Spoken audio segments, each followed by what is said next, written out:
वरना इसका रिजल्ट क्या होगा लोगों को देखने के लिए। तो अमेरिका से आए अभिजीत दिपके जी और 6 तारीख को अनाउंसमेंट हुआ।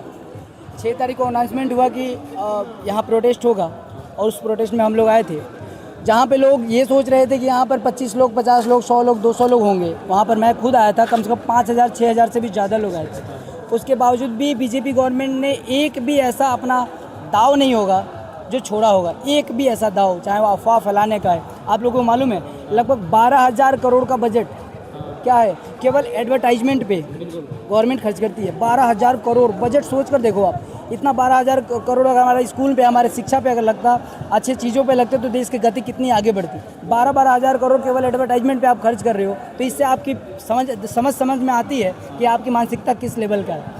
सबसे बड़ी बात तो ये होना चाहिए कि कभी भी किसी भी गवर्नमेंट, कोई भी गवर्नमेंट अगर आपको धर्म और जाति की बात करती है, जाति और धर्म की बात गवर्नमेंट को तो करना ही नहीं चाहिए। ये तो सरकार लेकिन जाति और धर्म की ही बात कर रही है। और लेकिन आप इनके जितने भी इंटरव्यूज हैं या इनकी जितने भी स्टेटमेंट्स हैं, उनमें जितने भी भाषण हैं, सबका आप उठा के देख लो।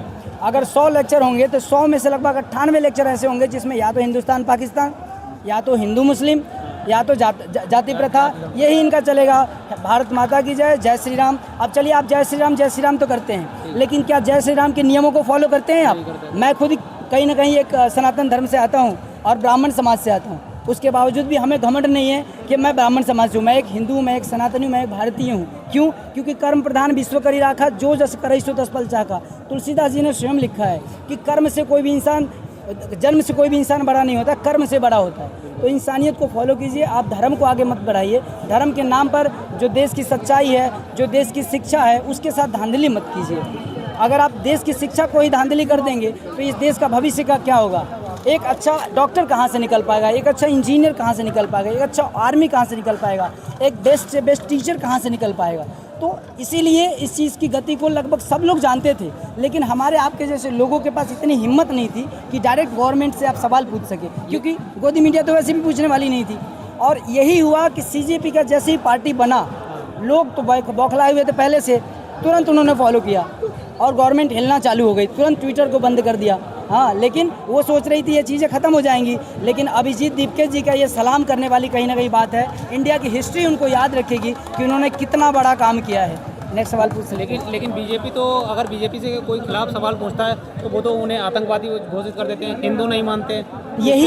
यही बात हमें और आपको सोचने वाली बात है कि ज़रा सोच कर देखिए कि जो भी बीजेपी के खिलाफ हो, चाहे वो किसी भी पार्टी से हो, चाहे वो किसान आंदोलन हो, आपको लोगों को पता होगा जब किसान आंदोलन इस देश में चल रहा था, इसी दिल्ली में चल रहा था, इसी जंतर मंतर पे, राकेश टिकैत जी के साथ साथ और भी जितने भी लोग थे, हम लोग उस समय थोड़ा सा छोटे थे, ज़्यादा होशाबाज तो नहीं था, लेकिन फिर भी बहुत ज़्यादा नोटिस करते थे। उस समय उनके न जाने कितने साथियों को आतंकवादी बताया गया, एंटी नेशनल बताया गया, अलग अलग तरीके से उनको बदनाम करने की कोशिश करी गई, और वो सारा के सारा वृत्तांत यहाँ भी करने की कोशिश की जा रही है। लेकिन अभी डिजिटल ज़माना है, अभी डिजिटल इंडिया है।